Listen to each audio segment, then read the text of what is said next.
Assalamualaikum warahmatullahi wabarakatuh.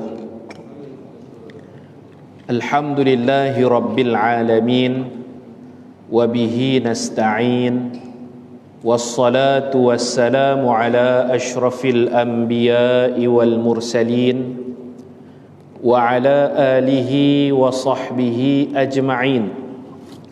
Rabbi shrah li sadri wa yassir li amri wahlul 'uqdatam min lisani yafqahu qawli. Subhanaka la ilma lana illa ma 'allamtana innaka antal alimul hakim wa la hawla wa la quwwata illa billahil aliyyil azim. Yang saya hormati pengurusi majlis, Tuan Imam, pengurusi surau, seluruh AJK dan pegawai-pegawai surau, muslimin dan muslimat, hadirin dan hadirat, mudah-mudahan kita semua dikasihi dan dirahmati oleh Allah Subhanahu wa ta'ala. Alhamdulillah, malam ni kita berkumpul untuk menyambut Ma'al Hijrah atau Hijratul Rasul, peristiwa Nabi kita berhijrah bersama para sahabat, sahabat lelaki dan sahabiah perempuan, meninggalkan Mekah, tinggal rumah yang mereka dah ada rumah. Ni pun ada tanaman, tempat tinggal, semua ditinggalkan, pergi duduk di Madinah, di negeri orang, hijrah. Sebelum tu saya diminta oleh pengurusi tadi untuk sabar sikit, ta'aruf, berkenalan dengan tuan-tuan. Saya nama Zamri bin Hashim. Duduk pun tak jauh, duduk dalam Dun Penaga. Saya asal Pematang Rawa atau Pematang Keriang. Mata Riang lah Karyah tu. Rumah di Pematang Rawa, masjid Pematang Riang, tak jauh daripada sini. Sekolah rendah di Sekolah Kebangsaan Pasir Gebu, darjah 1 sampai darjah 6. Kemudian sambung peringkat menengah di Ma'had Tarbiyah Islamiah Derang, Pondok Derang Pokok Sena Kedah, lebih dikenali Pondok Syekh Ni'mat Yusof. 9 tahun saya belajar di sana. Kemudian mengajar setahun, 10 tahun lah jadi guru pelatih. Kemudian sambung belajar di Syria. Sebelum sambung belajar, kahwin dengan orang Derang juga, dan kahwin dulu baru pi belajar. Kahwin gantung orang tua-tua panggil. Kahwin, lepas tu isteri duduk Malaysia, saya aja pi terbang pi Syria. Mengaji Syria 4 tahun. Lepas tu balik khidmat di Ma'had Derang tu juga, Pondok Syekh Ni'mat Syekh Fahmi Zamzam. Kemudian 2017, sebab kita duk bina sikit-sikit, 2017 kita buka secara rasmi Ma'had Taujih Islami bahagian lelaki di Kota Aur, Kota Buluh, Kota Aur, jalan belakang Kota Aur belakang dia panggil, dekat Kampung Gurun, dekat Dewan Kota Aur, bahagian lelaki. Maka saya pun balik semulalah ke sini 2017. 2018, 2019 lah 2020, 3 tahun masuk 4 tahun dah. Hak bahagian lelaki. Ada pun iklan flyer yang kita edak tu, hak tu nak buka bahagian perempuan pula. Orang bagi tanah wakaf, dah selesai dah proses tukar nama dan sebagainya. Sekarang duk tengah bina surau. Bata ikat dah 2 tingkat, bumbung tak lagi, duit tak ada lagi untuk buat bumbung. Dan juga kelengkapan surau. Nah, ini bahagian puteri pula di Ketaok juga. Cuma jarak dia jauh sikit, 800 meter antara putera dengan puteri. Jauh tak boleh ngorat lah. Duduk jauh-jauh sikit. Jadi kita edak tadi, tuan-tuan bolehlah tumpang-tumpang bina surau, bina komplek puteri, tumpang-tumpang wakaf, insya-Allah. Jadi malam ni tuan-tuan dan puan-puan sekalian, waktu kita pun terhad sampai insya je kan. Tak boleh panjang-panjang. Kita nak sambut hari kebesaran Islam, di mana Allah Subhanahu wa taala sebut dalam Quran, a'udzu billahi minasyaitonir rajim, dzakkirhum bi ayyamillah.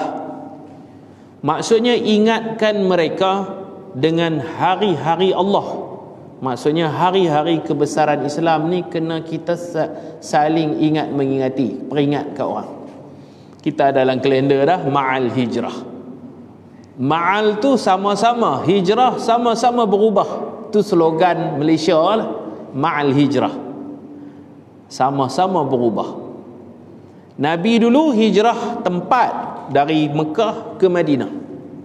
Dan wajib kepada orang-orang Islam semua kena pergi duduk Madinah, kena tinggal Mekah.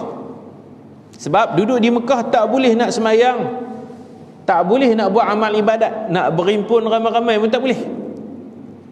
Maka Mekah waktu tu negeri kafir, kena tinggal pi Madinah, negeri Islam.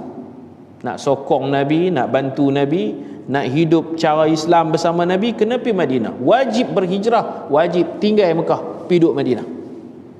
Lepas Nabi dah buka semula kota Mekah, Mekah pun dah jadi negara Islam.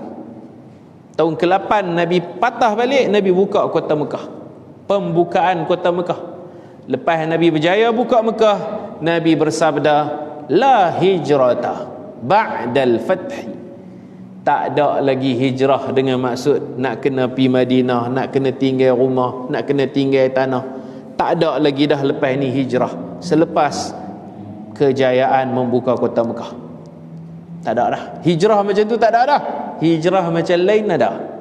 Walakin jihadun wa niyatun, akan tetapi hijrah dengan maksud yang baru, iaitu hijrah jihad, berjuang untuk agama Allah.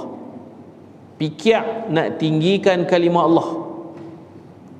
Selain daripada kita buat kerja cari makan, kita juga kena fikir apa sumbangan aku untuk Islam.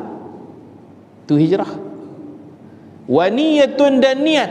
Niat sekiranya musuh serang negara kita yang aman ni, kita akan bangkit, berjuang bermati-matian nak pertahankan tanah air kita.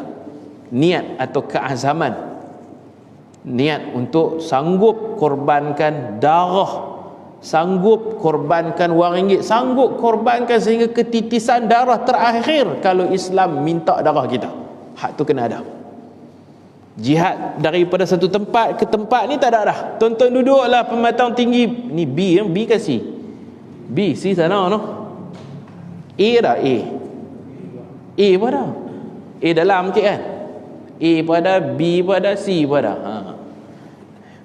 Tak payah pergi duduk Madinah, duduk tahun ni lah, tak wajib pergi Madinah. Tapi kalau dapat peluang kerja ke apa, kan bagus kita duduk Madinah. Ada syur daripada Nabi. Nabi kata, siapa boleh duduk Madinah, duduklah Madinah, tapi tak wajib. Kalau boleh kerja sana ke apa ke, kalau boleh dapat rezeki sana, duduk sana. Tapi kalau saya duduk ke sana, siapa nak tunggu sekolah pula? Banyak kena pertimbangkan lah. Kalau siapa yang tak ada komitmen apa, boleh duduk Madinah, Nabi kata pergilah duduk Madinah, tapi tak wajib dah. Dulu waktu zaman tu wajib. Siapa boleh duduk Madinah, falyamut biha, kalau boleh pergi duduk sampai mati sana. Kerja tahu balik, mati sana. Falyamut biha fa inni ashfa'u liman mata biha, kerana aku akan bagi syafaat orang yang mati sana, mati Madinah. Oh, untung tu, bukan pergi bunuh diri lah. Pergi kerja cari makan, duduk sana sakit pun tak mau balik, harap-harap mati ke bumi di Madinah, di Baqi', depan masjid Nabi. Nabi kata aku bagi syafaat. Untung. Tapi sekarang tak ada dah. Hijrah tempat tak lagi diwajibkan. Hijrah dalam bentuk niat, hijrah dalam bentuk fikir untuk berjuang untuk bagi sumbangan kepada Islam ni. Nabi SAW, perkara pertama yang Nabi buat sampai di Madinah, Nabi dirikan masjid. Ada 3 masjid Nabi buat. Masjid Quba, di mana Nabi kata siapa ambil wuduk di rumahnya, kalau di Madinah di hotel, siapa siap-siap ambil wuduk siap-siap di rumahnya di hotel, kemudian dia pergi ke Masjid Quba, dia jaga jangan kentut, jangan sentuh tangan isteri, jangan bagi batal wuduk. Sampai Masjid Quba dia dalam keadaan ada wuduk, dia sembahyang 2 rakaat, dia dapat pahala macam buat umrah. Itu masjid pertama yang Nabi bina di Quba. Lepas itu Nabi berjalan hari Jumaat. Dekat Quba tu juga Nabi bina masjid Quba, masjid Jumaat. Masjid Jumaah dekat Masjid Quba. Tak jauh. Nampak di Masjid Quba tu boleh nampak Masjid Jumaah, dekat ya. Lepas tu Nabi terus lagi perjalanan sampai betul-betul Madinah. Yang ni pinggir Madinah aja. Quba Jumaat ni pinggir. Sampai di betul-betul Madinah, Nabi bina satu lagi Masjid Nabawi. Salatun fi masjidi hadha, satu semayang di masjidku ini. Nabi tunjuk Masjid Nabawi tu, Raudhah tu. Salatun fi masjidi hadha afdalu min alfi salatin fi masjidin siwah.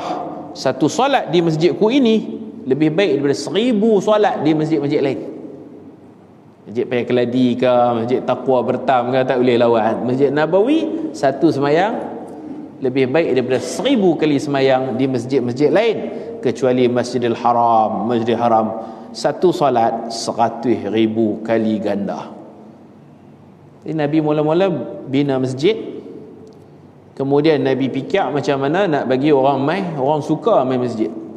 Nabi buat macam-macam program lah, nak dekatkan orang ke masjid. Dan tahun kira bulan Islam ni, Sayyidina Umar dia ambil tahun hijrah Nabi, buat kalender. Tahun pertama hijrah, tahun kedua hijrah. Zaman Sayyidina Umar baru mula buat kalender. Zaman Nabi tak ada lagi kalender. Zaman Sayyidina Abu Bakar tak ada lagi kalender. Zaman Sayyidina Umar tu, lepas Nabi wafat, lepas Sayyidina Abu Bakar wafat, Sayyidina Umar ni dia bahagian pengurusan pejabat dia tu smart. Dia ada file surat masuk, surat keluar, SK salinan apa semua kan, salinan kepada zaman Sayyidina Umar lah, sistem perfailan tu, file. Maka Sayyidina Umar kata surat banyak tak ada tahun, tarikh ada 25 Safar ni, 25 Safar tahun bila ni. Payah sikit lah, ni surat ni bila ni, tarikh ada, tahun tak ada. Dulu tahun hijrah tu lah dia ambil sempena. Bukan tahun hijrah, tahun gajah, sempena gajah masuk ke Mekah. Tahun ni dia banyak ikut sempena. Sayyidina Umar bincang dengan para sahabat ni macam-macam cadangan lah. Ada kata ambil daripada Nabi lahir. Sayyidina Umar tak setuju. Sayyidina Umar kata Nabi lahir tak ada, Islam tak ada lagi, tak bunyi lagi Islam Nabi lahir. Ada kata Nabi dapat Iqra, jadi Nabi, jadi Rasul dalam Gua Hira tu. Nuzulul wahyi, turun wahyu pertama, Nabi jadi Rasul umur 40. Sayyidina Umar tak apa setuju, sebab Nabi dilantik jadi Rasul, Islam ada tapi lemah, duk kena bantai. Lepas Nabi dilantik jadi Rasul, Nabi berdakwah pun senyap-senyap 3 tahun. Lepas tu baru berdakwah terang-terang, dan ramai sahabat kena seksa. Islam lemah. Sayyidina Umar nak cari satu masa yang Islam kuat. Islam mula kuat ni lepas hijrah. Daripada lemah dengan hijrah tu, Nabi membina kekuatan selepas lemah. Setahun demi setahun tu berkembang, kuat Islam. Maka hijrah lah diambil. Ada juga yang cadang ambil hari wafat Nabi. Tahun Nabi wafat tu kira tahun pertama. Tak maulah wafat ni sedih. Kita nak satu tarikh kemegahan, kemuliaan, kekuatan. Setelah kita duk kena bantai di Mekah, kita hijrah, kita makin kuat. Maka diambil tarikh hijrah bersempena dengan tahun tahun pertama Nabi kita berhijrah. Tapi Nabi kita bukan hijrah 1 Muharram no. 1 Muharram ni sahabat-sahabat dah mula berhijrah pelan-pelan. Nabi kita hijrah di hujung Safar sampai Madinah 12 Rabiul Awal. Makan masa 15 hari. 12 Rabiul Awal sampai, makna Nabi kita hijrah 3 hari lagi nak habis bulan Safar. Mungkin 27, mungkin 26 Safar Nabi kita keluar. Sampai sana buat masjid. Nabi kita fikir tiap-tiap hari macam mana nak bagi ramai jumlah orang main masjid. Macam-macam program buat. Dan Nabi kita tak akan larang selagi mana benda tu bukan maksiat. Pernah orang kulit hitam, orang Afrika, mereka main masuk Islam di Madinah. Mereka buat macam bersilat tu, lawan dengan pedang. Kalau kita silat lah, mereka bersilat dalam masjid. Nabi kita bagi, kita mana ada masjid orang buat silat. Silat rumah kenduri ya. PKP tak boleh silat. Bila silat ramai orang nak tengok, ramai orang main masjid. Termasuk isteri Nabi Sayyidatina Aisyah, rumah Nabi kan kembang dengan masjid. Sayyidatina Aisyah kata kat Nabi, nak tengok. Nabi kita nak tengok, mai tengok. Nabi kita lindung sikit, tak tangan gitu. Sayyidatina Aisyah duk mengendap celah-celah tangan Nabi, lindung gitu. Lama Nabi sandak tangan kat dinding, Sayyidatina Aisyah duk ni. Tak, mata dia duk tengok. Nak tutup muka, nak tutup ni, duduk belakang ni lah, duduk jenguk-jenguk gitu. Duduk jenguk-jenguk kok bau Nabi. Lama Nabi tunggu sampai Sayyidatina Aisyah tak larat nak tengok dah. Nabi kata puas dah tengok. Puas dah, Nabi masuk rumah. Bersilat dalam masjid. Silat guna pedang tu. Tapi tak bunuh lah. Lawan lah, lawan. Cara lawan taekwondo, sparring lawan dalam masjid. Kita boleh panggil orang silat dalam masjid, guling-guling, bawa parang lah bang. Orang kata tak boleh, masjid kan dia. Boleh bersukan, sukan yang untuk ketahanan badan, untuk jihad, boleh dalam masjid. Kalau sukan tu tiup tepung tak boleh lah. Sagi tok siok yang teruk. Tiup tepung cari gula-gula dalam masjid, lawan tarik tali kan, tak berapa sesuai kot. Tapi kalau untuk ni, untuk kekuatan, tiup tepung sukan neka tu tak sesuai lah. Kalau untuk jenis silat betul, tidak jadi masalah. Dicatat dalam hadis-hadis. Bahkan Nabi SAW, pidato pertama Nabi, ceramah sulung Nabi, orang suruh Nabi ceramah sampai Madinah, bagi ucapan sikit.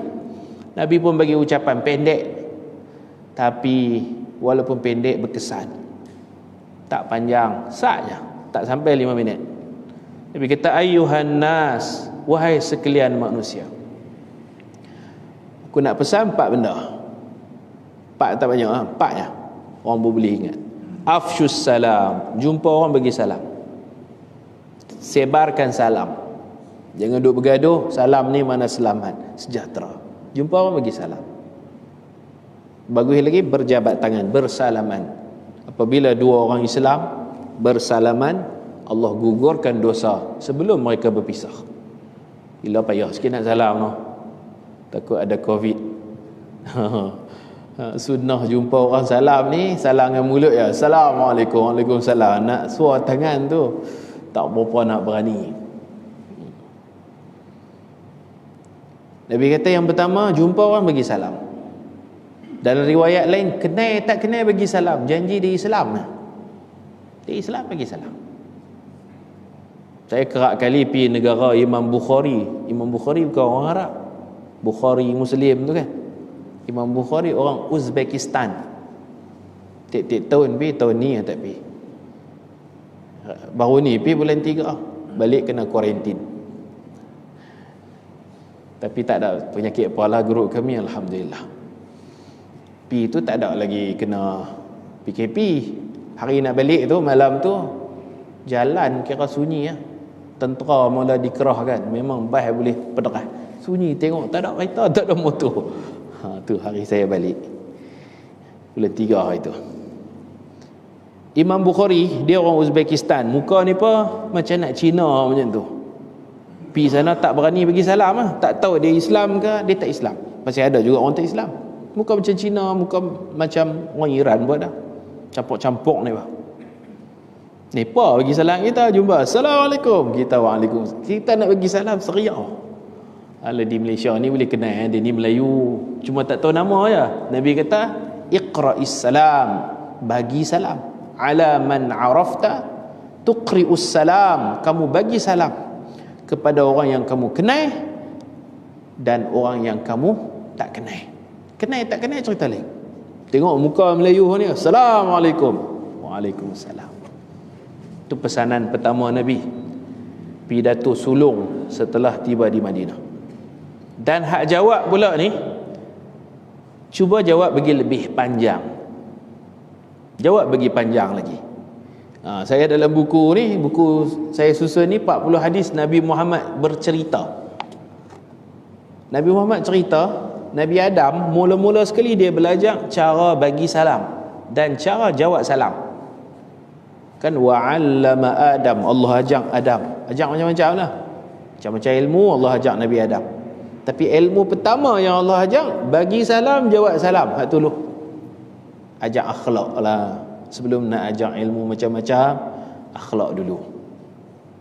Nabi Adam pun belajar memberi salam kepada malaikat. Malaikat duduk ramai-ramai, Allah suruh Nabi Adam pi jumpa malaikat bagi salam. Malaikat duduk.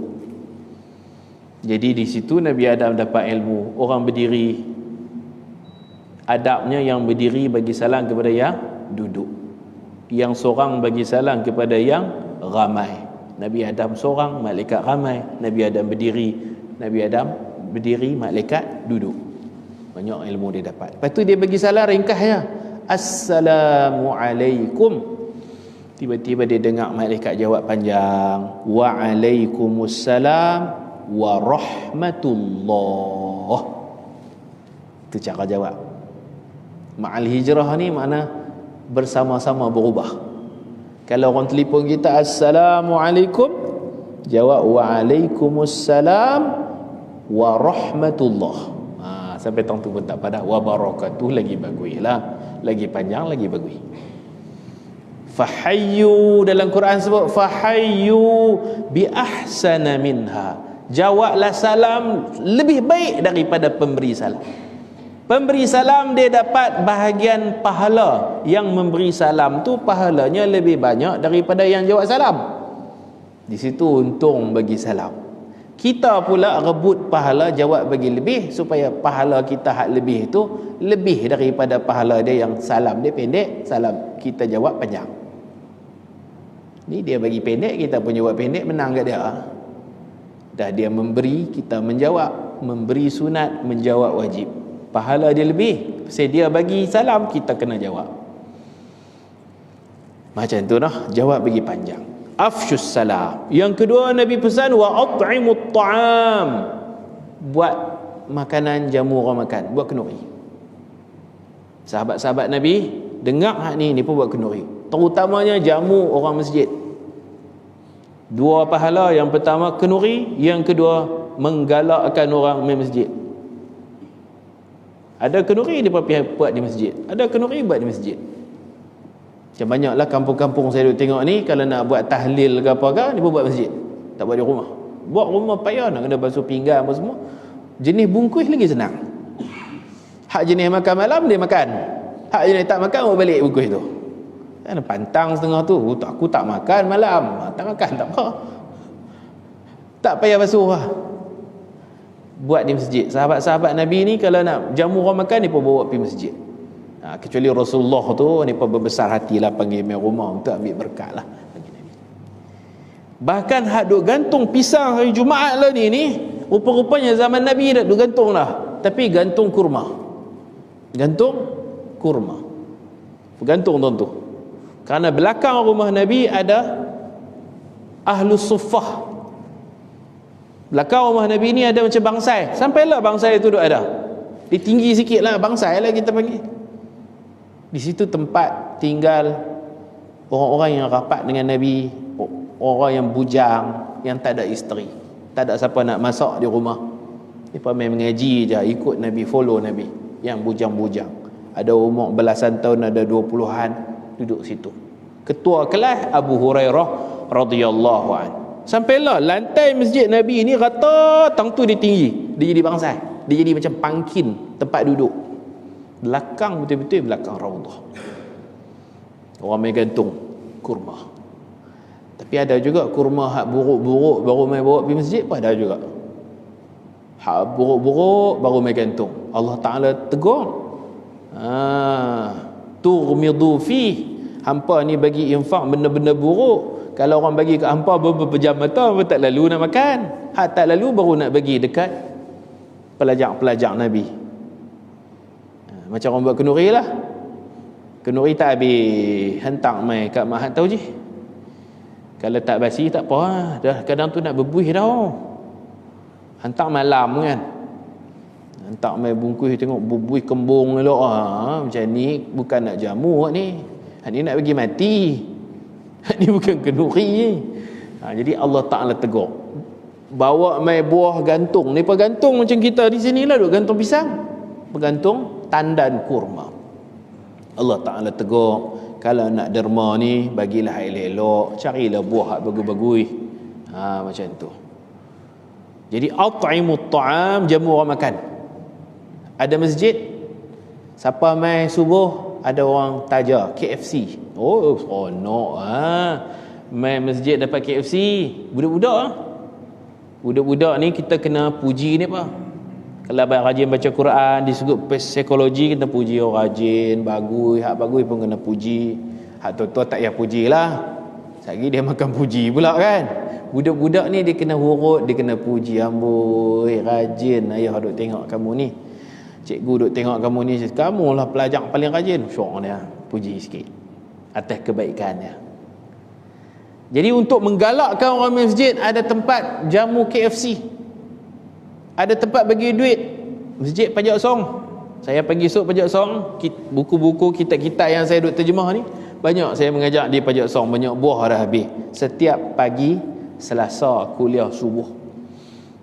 Masjid Pajak Song bagi duit kat budak sekolah. Dia main masjid main subuh, lah tak tahulah hari tu bagi duit. Bagi lagi kah? Bagi lagi no, masya-Allah. Taklah satu tabung untuk budak sekolah mai semain subuh. Depa mai pakai baju sekolah siap. Duduk tunggu lah. Tunggu pengurusi nak bagi duit. Hak mak ayah dia bagi tu satu dah. Hak masjid bagi lagi kelia, boleh simpan lah. Nak makan waktu rehat macam mana sangat? Duit boleh simpan. Boleh beli apa-apa kan. Tahun lepas siapa rajin main semain subuh dapat basikal. Gerek lajak. Gerek lajak dia pergi. Di Turki, tiru cara Turki. Jadi Nabi kata antara cara nak mengimarahkan masjid, at'imut ta'am, jamu orang makan. Makan ke, bagi duit ke, bagi hadiah sikit, nak bagi orang mai. Nak bagi orang rajin mai. Kemudian Nabi pesan yang ketiga, wasilul arham, rajin-rajinlah ziarah, menghubungkan silaturahim. Silaturahim tu pula Nabi kata bukan kita membalas dia duk main rumah kita, kita tak pergi rumah dia, kita kena balas pergi. Bukan macam tu. Hak tu bukan silaturahim. Silaturahim ni orang benci kita pergi ziarah dia. Orang yang marah, aku tak mau pergi rumah hang. Tak apa, hang tak mau main rumah aku pergi rumah hang. Kita buat kenuri, dia tak pernah main, kita panggil dia marah, dia tak mau main, marah. Dia buat kenuri ada sekali tu dia try panggil kita pergi ya. Hemoi lah. Orang panggil hemoi. Wasilul arham, menghubung silaturahim dengan orang-orang yang tak suka kat kita tu. Kita bagi salam, dia tak jawab. Kalau dia bagi salam, kita jawab. Dia panggil, kita pergi. Kita memberanikan diri. Sil man qata'ak, dalam hadis lain. Akhlak mulia ni ada 3 kata Nabi. Yang paling mulia ada 3. Sil man qata'ak, kau hubungi orang yang putus hubungan dengan kau. Dia tak pernah telefon kita, ada telefon pun dia tak mau angkat, kita tukar nombor telefon juga. Dia dengar siapa ni, saya ni, pop letak. Kita duk kacau dia, nak bercakap dengan dia walaupun dia tak mau cakap dengan kita. Hubungi orang yang dah putus hubungan dengan kamu. A'ti man haramat, kau bagi kepada orang yang dia cuba nak sekat. Kalau kita jenis meniaga projek apa, dia sekat. Tapi kita ada rezeki lebih, kita bagi kat dia. kau beri kepada orang yang sekat pemberian terhadapmu. Sil man qata'a, a'ti man haramak. Yang ketiga Nabi kata, wa'fu amman zalamak, maafkan walaupun dia buat zalim kat kamu. Payah-payah belaka ni tiga ni. Inilah akhlak mulia yang paling mulia. Orang buat zalim, kita maafkan. Orang tak bagi, kita bagi kat dia. Orang putih hubungan dengan kita, kita sambung dengan dia. Dia tak mau sembang kita, kita pergi sembang dengan dia. Dia beralih kita, dia tak mau belaga masa muka dengan kita, kita jumpa dia, Assalamualaikum, salam. Nak cakap juga. Tapi cakap senang, nak buat tu payah. Tu kata ini akhlak mulia yang paling mulia. Itu yang ketiga. Wasilul arham, ziarah menziarahi, hubung silaturahim. Kadang-kadang hubung silaturahim ni bawa hadiah kan, bagi hadiah. Nabi kata saling memberi hadiah tu, kamu saling berkasih sayang. Bertukar-tukar hadiah, saling beri memberi, saling ziarah menziarahi, itu makna silaturahim. Yang keempat Nabi kata, yang ni hubungan dengan Allah. Sallu bil lail wan nasu niyam, semayanglah tengah malam. Ini pesanan keempat. Hak tadi semua dengan orang lah, jumpa orang, Assalamualaikum, ada rezeki lebih buat kenduri, pergi jumpa, kita tahu dia marah kat kita pun kita pergi jumpa, kita buat hemoi pergi lah. Itu tiga. Yang keempat, hubungan dengan Allah. Sallu bil lail, mangkit awal tengah malam, mangkit semayang. Wan nasu niyam, ketika manusia sedang tidur. Orang lain duduk tidur lagi, kita mangkit dah semayang. Dan semayang paling baik ni ialah semayang Nabi Daud, kalau boleh. Tapi payah, saya sendiri pun tak boleh nak semayang macam Nabi Daud. Nabi Daud ni, dia malam tu dia bahagi kepada 6. Kita katalah 6 jam. Antara Isya dengan subuh ada 6 kata Nabi.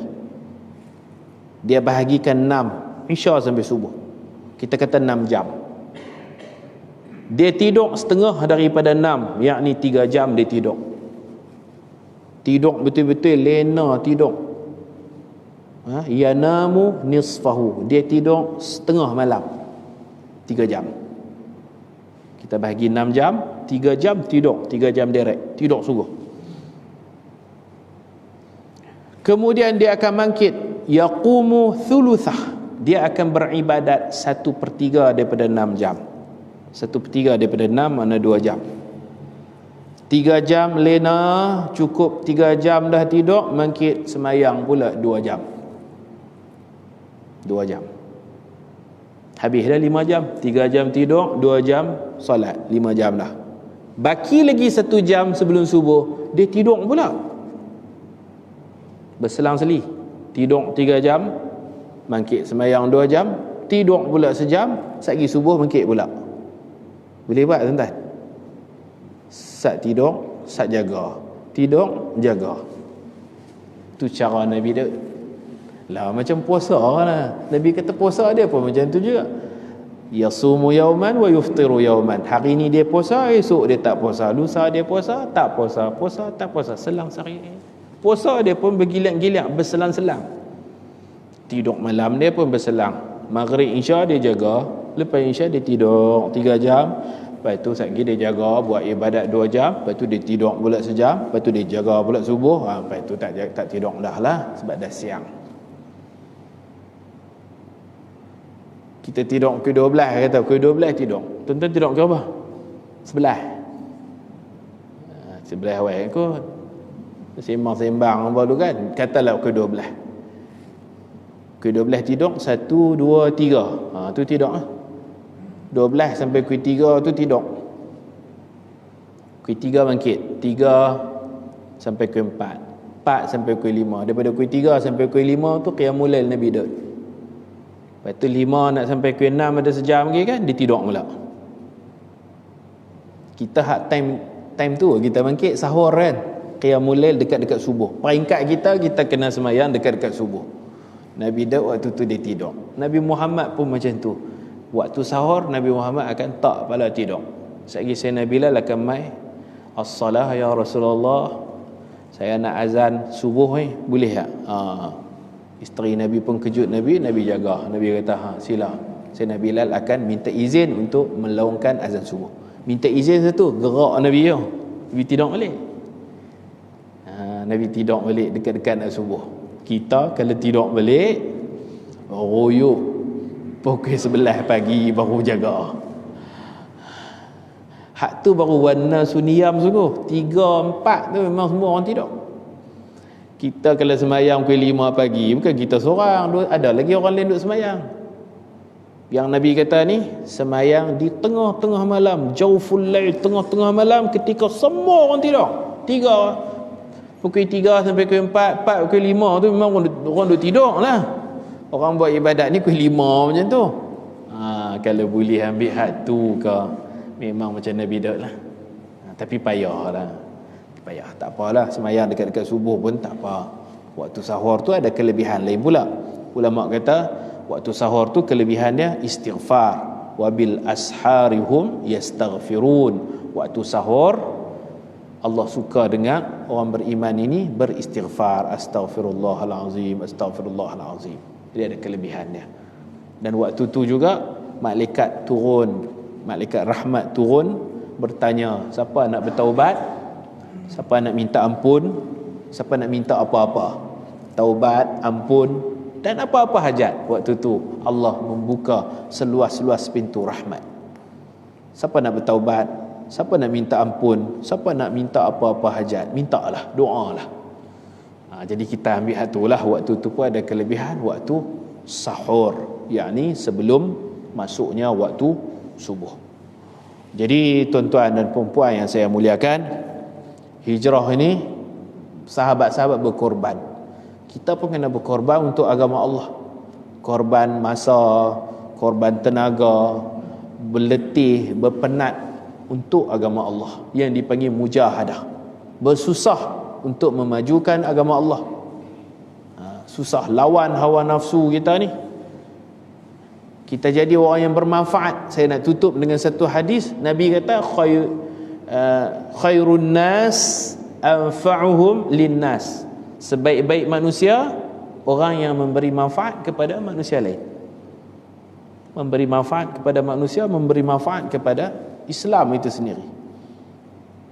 Tok guru saya kata, orang bermanfaat ni kalau dia dilempak dalam laut jadi pulau. Tok guru Syekh Nikmat selalu sebut, orang bermanfaat, orang lempak dalam laut, orang nak bunuh dia terlempar dalam laut, dia buat jadi pulau. Orang lempak lautan jadi kampung. Orang lempak dalam sungai jadi titi. Maksud dia, kita duduklah apa pun jadi cikgu ke, cikgu yang bermanfaat. Jadi polis pun tak apa, polis yang beriman. Jadi ustaz, ustaz yang beriman. Jadi guru, guru yang beriman. Jadi tentera, tentera yang beriman. Jadi doktor, doktor yang beriman. Doktor yang baik ni bila dia rawat orang, dia tanya, apa siapa mai sini ni? Dia kata, abang lah ni, ada kawan abang apa semua, saya mai lah, kok-kok boleh lega. Orang tua-tua selalu cakap betul lah, kok-kok boleh lega. Duk pi merata dah tak lega, mai sini kok-kok lega. Doktor yang beriman dia kata, saya pun tolong je, yang nak bagi lega Allah. Tu satu pendidikan. Saya ikhtiar, saya rawat je, hak nak bagi lega Allah. Tu akidah. Dia boleh tegur, jangan duk cakap kata saya bagi lega, Allah yang bagi lega. Itu doktor yang beriman. Dia boleh suntik akidah tu dekat pesakit-pesakit dia. Saya hanya merawat, yang bagi lega Allah. Guru ni mad'u dia anak murid lah. Cikgu-cikgu di sekolah, ustaz, ustazah, teacher, dia punya bahan mentah tu anak murid. Itulah peluang untuk kita masuk syurga. Anak murid depan mata tu, didik mereka, tarbiyah mereka, perbetul mereka. Itu peluang. Jangan jadi guru hanya untuk dapat gaji. Jangan jadi guru hanya untuk makan, cari makan.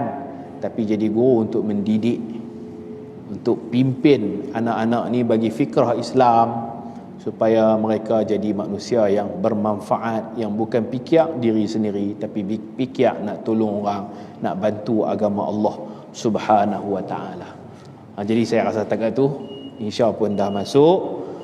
Malam ni saya ada bawa, selain ini tuan-tuan tengoklah ada nombor akaun di belakang ni kalau tuan-tuan nak menyumbang wakaf, dan kalau nak dapatkan sijil pun ada, kita ada buat sijil wakaf, ada buku sijil wakaf, tapi malam ni kami tak bawa mai. Kita boleh hantar di sini dekatnya, kalau jauh kita post. Ada sijil wakaf, ada yang RM20 dan juga RM50. Saya juga ada bawa buku-buku yang saya susun dan yang saya terjemah daripada kitab-kitab Arab. Ada beberapa buah buku, tuan-tuan tengoklah di belakang tu. Ini yang terbaru yang ni Khulasah Nurul Yaqin, ringkasan sirah Nabi Nurul Yaqin. Asal kita Arab, kita terjemah ke bahasa Melayu. Daripada Nabi kita lahir, sebelum Nabi kita lahir, keadaan masyarakat jahiliah, sampai Nabi kita lahir, sehinggalah Nabi kita kembali ke rahmatullah. Salah satu sebuah kitab sirah yang lengkap menceritakan perjalanan hidup Rasulullah sallallahu alaihi wasallam. Di belakang sana ada buku-buku. Kemudian saya ada bawa buku doa. Doa ni nak bagi percuma ya kat tuan-tuan. Cukup dah tak tahulah. Ada di belakang tu, hak kecil ni tuan-tuan ambil percuma. Ambil percuma. Hadiah. Saya bagi hadiah dekat tuan-tuan. Ini doa-doa Nabi. 40 hadis, doa-doa pilihan dari hadis Rasulullah sallallahu alaihi wasallam. Boleh dapatkan di belakang sana insya-Allah. Terima kasih. Mudah-mudahan Allah Taala memberkati pertemuan kita pada malam ini, yang baik daripada Allah Subhanahu wa taala, yang lemah daripada kelemahan diri saya sendiri. Aqulu qawli hadza astaghfirullahal azim li wa lakum. Wassalamu alaikum warahmatullahi wabarakatuh. Bismillahirrahmanirrahim. Allahumma ja'al jam'ana hadha jam'al marhuma wa tafarruqana min ba'dihi tafarruqan ma'suma wa la taj'alna wa la fina wa la man ma'ana syaqiyan wa la mahruma. Wa sallallahu ala sayyidina Muhammad wa ala alihi wa sahbihi wa baraka wa sallam. Walhamdulillahi rabbil alamin. Assalamu alaikum warahmatullahi wabarakatuh.